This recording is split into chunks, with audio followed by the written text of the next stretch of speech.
Hello tout le monde, j'espère que vous allez bien. Moi, en tout cas, c'est pas la grande forme parce que aujourd'hui, je parle d'un fait qui m'a énormément touchée. Voilà. Et je ne vais pas bien. Je n'ai pas pu me retenir de faire cette vidéo parce que voilà, c'est pas le genre de vidéo que je fais très souvent, mais je me suis dit, je suis une femme, une mère. Donc, je dois impérativement faire la vidéo pour en parler et pourquoi pas sensibiliser plus d'une. Voilà, si c'est ta première fois de passer par ici, je me présente. Je suis Falia Maillet. Ici sur la chaîne, on fait des vidéos make-up, astuces, on parle des faits de société. Voilà. Et tout de suite, on va entrer dans le vif du sujet. Il s'agit d'une femme des États-Unis, Christelle Candelario, si je ne me trompe pas, de nom, 31 ans, qui a laissé son bébé de 16 mois, la petite Jaïline, seulement avec quelques bouteilles de biberon, tenez-vous tranquille pendant 10 jours pour aller en vacances. Et à son retour, elle va découvrir le corps sans vie de la petite Jaïline baignant dans ses urines et ses excréments et extrêmement déshydratée. Et donc, elle-même, elle aurait appelé les urgences de la police tout en essayant de masquer l'affaire. Mais plus l'enquête avançait, elle se retrouvait coincée et obligée de dire la vérité, comme quoi elle était allée en vacances pendant 10 jours, laissant son enfant seul avec quelques biberons, un bébé de 16 mois, la petite Jaïline, toute seule dans une maison, seule, dans son berceau, pour aller en vacances, tout simplement. Donc, au moment où je fais cette vidéo, Christelle Candelario a été arrêtée, jugée et condamnée à une peine d'emprisonnement à vie sans possibilité de liberté conditionnelle. Le juge a estimé que elle devait mourir dans les mêmes conditions que sa fille, sauf elle pourra avoir de la nourriture et de l'eau. Et voilà, elle pourra se baigner à la différence de sa fille, mais elle va rester en prison jusqu'à la fin de ses jours. Les amis, je vous assure, vous voyez que je fais cette vidéo, je suis à moi. Voilà, je vais donner mon point de vue, mais avant, je ne sais pas d'où tu regardes cette vidéo, mais je t'invite à faire une minute de silence pour la petite Jaïline. Juste une minute de silence. Voilà.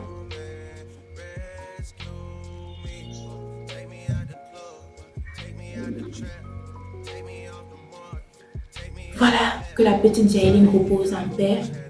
Elle a tant souffert. Voilà. Donc l'histoire m'a tellement touchée, l'histoire m'a fait mal. En tant que soeur, tante, mère, je sais pas, humaine, l'histoire m'a tellement touchée. Comment peux-tu laisser un bébé de 16 mois, c'est-à-dire 1 an, 3 mois, c'est 1 an, 3 mois, je pense, 1 an, 4 mois comme ça, seul. Il ne peut même rien. C'est-à-dire que, je sais pas, tapez sur le net pour vous qui n'avez pas d'enfant, vous verrez, un enfant de 16 mois ne peut rien, ne peut même pas se débrouiller. Un enfant de 5 ans ne peut déjà pas se débrouiller, c'est vraiment de prendre un enfant de 16 mois. Et tu laisses un enfant de 16 mois seul pour aller en vacances. Comment tu fais ça? L'histoire m'a tellement fait mal, j'en ai coulé des larmes. Chaque fois que je tombe sur une vidéo qui parle de ça, je pleure, je me dis pourquoi mettre un enfant au monde si tu ne pourras pas t'en occuper en plein temps. Parce qu'avant de faire toute chose, il faut se renseigner. Même avant de faire des enfants, il faut se renseigner. Franchement, pourquoi ne pas aller en vacances avec cet enfant? Pourquoi ne pas, je sais pas, pourquoi ne pas confier cet enfant à quelqu'un avant d'y aller, même à un voisin, même à un inconnu, même du voisin au quartier? Je sais pas. Pourquoi ne même pas aller? Parce que je suppose qu'aux États-Unis, ils ont des centres vraiment habilités pour ça. Pourquoi ne pas aller laisser l'enfant dans un centre agréé et t'en aller? Pourquoi ne pas prendre une nounou? Bon, on va dire une nounou, ça coûte cher, mais pourquoi ne pas trouver une solution avant d'aller te faire plaisir, avant d'aller te balader? Pourquoi ne pas? Et il paraît qu'elle sera allée avec son copain. Et dans cette histoire, je me suis demandé où étaient les voisins. Ils entendent un enfant pleurer pendant des jours, pas 1 jour, pas 2 jours, pas 3 jours, pas 4 jours, pas 5 jours, pas 6 jours, mais pendant 9 jours. Vous entendez un enfant pleurer parce que, est-ce qu'il paraît, l'enfant est mort le 9e jour. Vous entendez un enfant pleurer nuit et jour. Mais demandez-vous ce qui se passe. Et même si vous ne voulez pas aller comme chez vous, comme aux États-Unis ou je sais pas, dans les pays très développés, on se dit on se mêle pas des affaires d'autrui. Mais même si vous ne voulez pas aller casser la porte, vous ne voulez pas aller intervenir, appelez au moins la police pour dire qu'il y a un enfant qui ne cesse de pleurer ici, on ne sait pas ce qui ne va pas.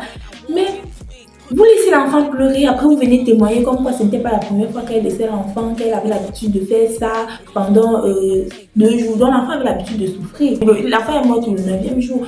Donc elle s'est dit que si je restais en vie, ça ne va pas s'arrêter, je vais toujours rester seule comme ça, je vais toujours souffrir. Elle est restée seule, elle a fait des selles sur elle, elle a fait pipi sur elle, elle a fait des vomis sur elle, de remonter, elle a eu faim, elle a eu soif. Elle s'est dit, c'est quelle façon de torturer quelqu'un comme ça pendant 10 jours? Est-ce que toi-même tu peux rester pendant 10 jours sans manger? Et je suppose que les quelques bouteilles de biberon qu'elle a laissées avant de partir dans le berceau, l'enfant les a tous avalés, je sais pas. Là, l'enfant voit le biberon devant elle, elle se dit que c'est l'heure de manger, donc il faut qu'elle mange, elle a fini presque tous les biberons, si elle a même eu la possibilité de les prendre. Donc, c'était fini. C'est quelle façon de torturer quelqu'un comme ça?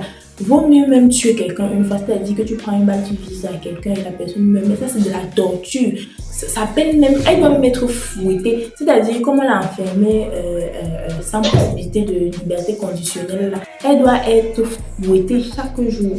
Minimum 10 coups par jour. Pour qu'elle ressente cette douleur-là, son enfant a souffert, un bébé a souffert, Seigneur. Pourquoi mettre un enfant? Elle aurait même pu peut-être avorter de cet enfant si elle n'en voulait pas. Je n'encourage pas l'avortement, mais je pense que si elle avait avorté l'enfant ne serait jamais venu sur le monde comme elle a souffert. Cette petite a énormément souffert. Les voisins ont témoigné que ce n'était pas la première fois. Ils lui auraient même dit que quand elle sort ou lorsqu'elle a besoin d'aller quelque part, qu'elle laisse l'enfant chez eux, mais elle n'entendait pas de cette oreille. Elle pouvait laisser l'enfant seul, elle pouvait torturer l'enfant, elle a préféré torturer l'enfant comme ça jusqu'à sa mort. Et ce qui est marrant, pendant ses vacances, elle filme, elle poste, elle fait des textes et tout. À quel moment tu es sereine?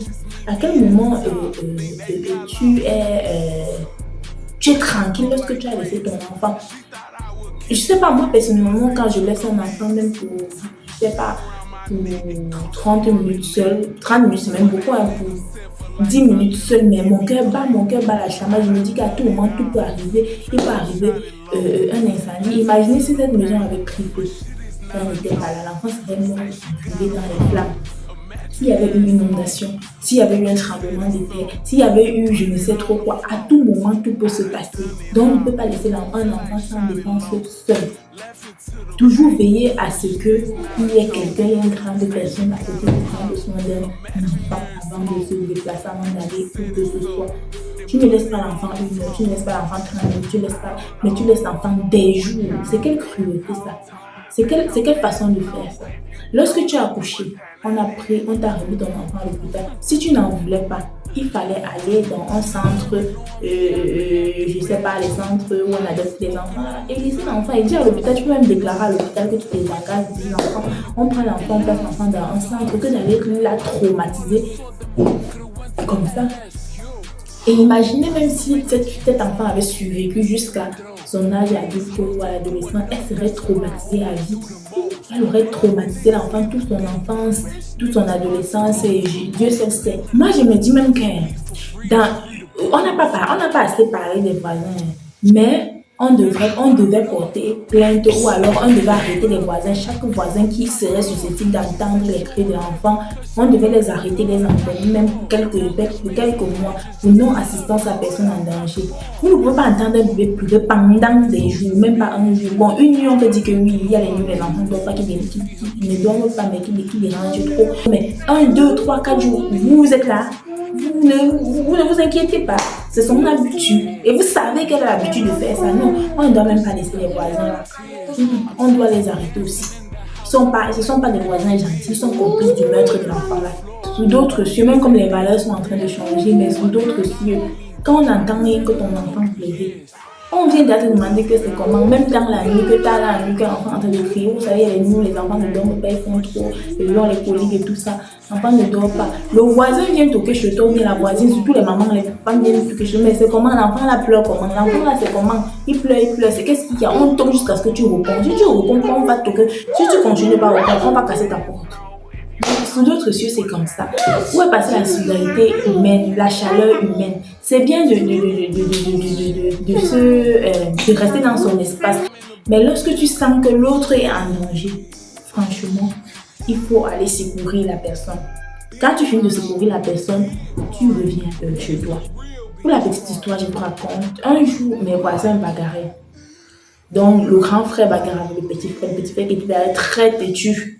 Donc, il était en train de bagarrer parce que vous comprenez qu'un petit frère qui n'est pas têtu ne peut pas bagarrer avec son grand frère. Si son grand frère le reprimande, il va laisser. Donc, le petit frère avait manqué du respect à la mère. Et le grand frère lui avait demandé de ne plus faire ça. Il a dit que toi qui. Ils ont commencé à bagarrer. Et à un moment donné, je guettais la bagarre, mais à un moment donné, le grand frère a tellement tapé le petit frère qu'il a commencé à vomir du sang, le sang a commencé à sortir de son nez. Moi, ne pouvant pas intervenir parce que je suis une femme et c'était des hommes, je ne pouvais pas vraiment intervenir, même si j'intervenais, je n'ai pas assez de force, j'estime que je n'ai pas assez de force pour secourir. Mais j'ai crié, j'ai appelé, j'ai alerté les voisins, j'ai alerté, même les autres frères sont sortis, les gens sont sortis et sont venus séparer la bagarre. Sinon, le grand frère pouvait tuer son petit frère. Je vois le sang coule et il est là, il faisait des trucs comme ça. J'ai crié, je ne peux pas laisser que ça se passe ainsi. Donc, vous voyez un peu. Et là, même si la police vient, je dirais que, voilà, ne pouvant pas intervenir, j'ai quand même appelé les secours. Les gens sont venus les séparer et tout. C'est ça, vivre en société, vivre avec les gens. Donc, maintenant, je vais chuter sur la question des mères célibataires. Voilà, les mères célibataires, c'est pas facile d'être une mère célibataire. Déjà, quand tu es en couple et que tu as les enfants, c'est pas facile. C'est pas facile. Imagine une fois que tu es seule et que tu as un ou plusieurs enfants. Ce n'est pas vraiment facile. Des fois, tu as l'impression que tout te tombe dessus, que ta vie s'est arrêtée, que tu donnes tout, que tu es en train de tout donner à l'enfant. Tu n'as plus cette liberté, tu n'as plus aucune liberté. Quand le père est là ou quand la mère est là, tu peux de temps en temps quand même laisser l'enfant au père ou alors à la mère pour aller un peu surtout les mères, je vais parler des mères célibataires surtout, pour aller te faire plaisir, pour aller en vacances, pour aller voir ta famille, pour aller un peu souffler. Mais quand tu es mère célibataire et que l'enfant est encore tout petit, que l'enfant dépend entièrement de toi, tu ne peux bouger sans enfant, tu ne peux... Et surtout aux États-Unis où c'est pas comme ici, tu peux appeler le cousin, la nièce, ou le frère ou la sœur venir rester avec l'enfant ou aller laisser l'enfant chez quelqu'un. Donc c'est un peu difficile. Donc, pour être mère célibataire n'est pas chose facile, mais je vous encourage, vous qui êtes mère célibataire, toutes les mères célibataires, je vous encourage à tenir bon jusqu'à ce que l'enfant puisse grandir. Dites-vous que vous avez fait un enfant, comme on dit souvent, très souvent chez nous en Afrique, un enfant est un don du ciel. Voilà. N'abandonnez pas vos enfants au profit des plaisirs éphémères. Je suppose qu'elle n'avait pas dit à son nouveau compagnon que peut-être elle a un enfant. Ou alors elle a menti à son nouveau compagnon là parce que lui aussi on devait l'interroger. Hein, s'il savait qu'effectivement elle a un enfant qu'elle a laissé à la maison avant de sortir, on doit l'arrêter. Non. Dans ce cas, on doit l'arrêter. Et il paraît même qu'elle était avec ses parents. On doit également interroger ses parents. S'il savait que ses parents savaient qu'elle a laissé l'enfant seul, on les arrête. No way. Non. On doit les arrêter. Voilà. Et donc, elle serait partie en vacances avec ce copain-là pour s'amuser et tout. Donc, peut-être qu'elle lui a dit, peut-être qu'elle lui a pas dit. Et dans le cas où elle ne lui a pas dit, franchement, mère célibataire, est-ce que vous rencontrez quelqu'un? Dites-lui votre condition, faites-lui part de votre condition. S'il vous aime, je ne vais pas trop employer la phrase qui énerve les hommes. S'il vous aime, il acceptera votre enfant et par conséquent, il se souciera toujours de votre bien-être, de celui de votre enfant, de vos enfants. Si elle lui avait dit que moi, je veux bien être en vacances avec toi, mais est-ce que je peux amener l'enfant? Donc, dans le pire des cas où elle veut tout le monde aller en vacances, où elle se sent étouffée et tout, est-ce que je peux amener l'enfant? Voilà. Peux-tu aller en vacances avec l'enfant pendant que l'enfant dort? Vous faites, je sais pas, vous faites un certain nombre de choses, si c'est en bordure de plage et tout. Vous faites un certain nombre de choses et tout et tout. Donc, il faut toujours être très réglo, très, voilà. Elle aurait pu appeler, laisser l'enfant même au pied des cas aux voisins et tout avant de s'en aller. Donc, être mère célibataire, tu perds complètement ta liberté, mais c'est une liberté temporaire. Et ne vous dites pas que le temps passe, parce que les femmes ont souvent cette pression-là que oui, le temps passe, après je ne pourrai plus faire un certain nombre de choses. Laissez-moi vous dire, la vie de tout un chacun est tracée. Bien vrai que au cours de notre vie, on fait des choix qui ne sont pas vraiment dignes de ce que le Seigneur aurait voulu que l'on fasse, mais la vie de tout un chacun est tracée. Tu peux même abandonner ton enfant comme ça pour aller faire la vie et tout, et tout, et tout, et tout. Disant que peut-être que plus tu vas vieillir, plus le temps va passer à 31 ans, elle n'est pas mariée, mais c'est célibataire, je me dis qu'elle a eu certaines pressions. Mais tu vas voir jusqu'à 35 ans, elle n'est pas toujours mariée. Lorsque tu n'es pas destiné à être mariée, tu ne seras pas mariée. Lorsque tu n'es pas destiné à enfanter, tu ne vas pas enfanter. Lorsque quelque chose ne t'est pas destiné, monte, tu descends, ça ne va pas venir. Donc si elle était destinée à se marier, elle va se marier. Voilà même qu'elle a une fois gâché son avenir parce qu'elle était en prison. Bon, tout est possible, hein. Mais étant en prison, qu'est-ce qui va se passer? Étant en prison, qu'est-ce qui va se passer?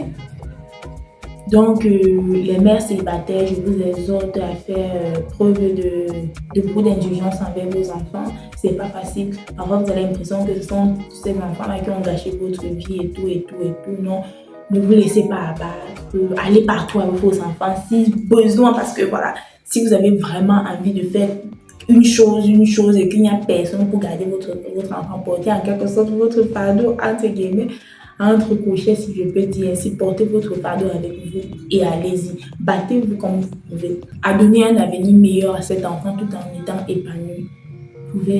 Tu pouvais m'organiser tes vacances seul avec l'enfant. Tu n'as pas besoin d'être en couple impérativement. Tu n'as pas cette nécessité-là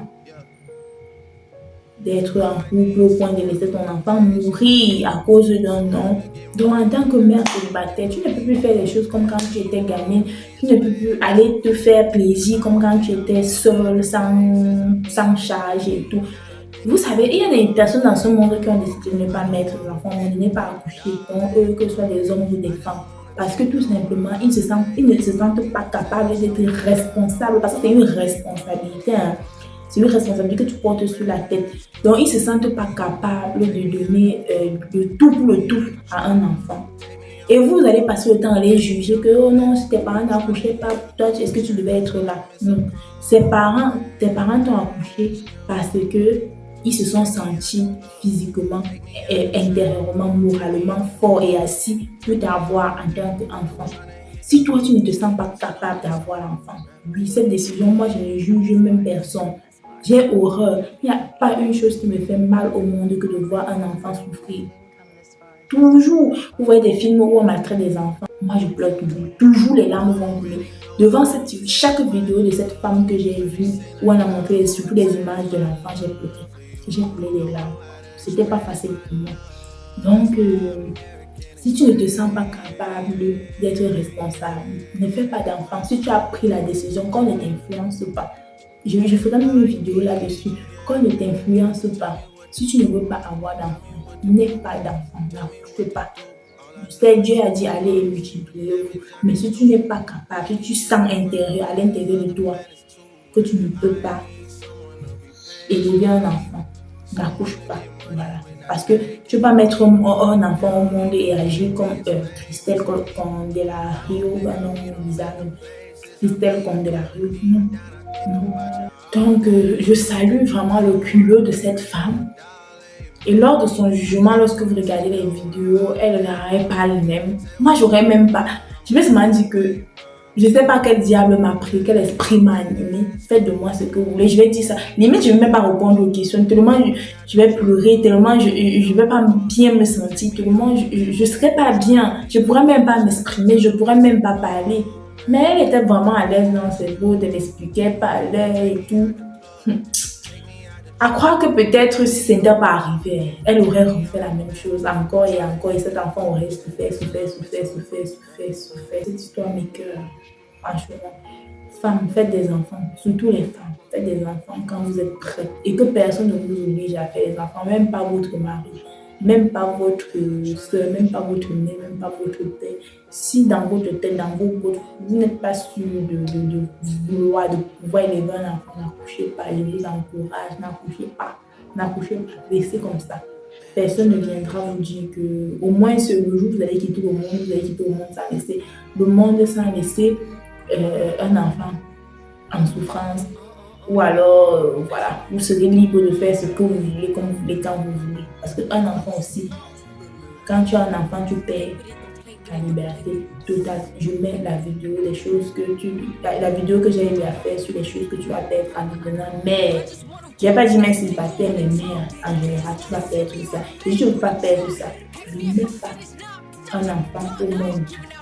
Si tu ne peux pas t'en occuper convenablement, ne fais pas ça. Donc, les filles, les gars, la vidéo est en terminée. D'ici à la prochaine vidéo, portez-vous bien et je vous embrasse. Bisous. Ouais.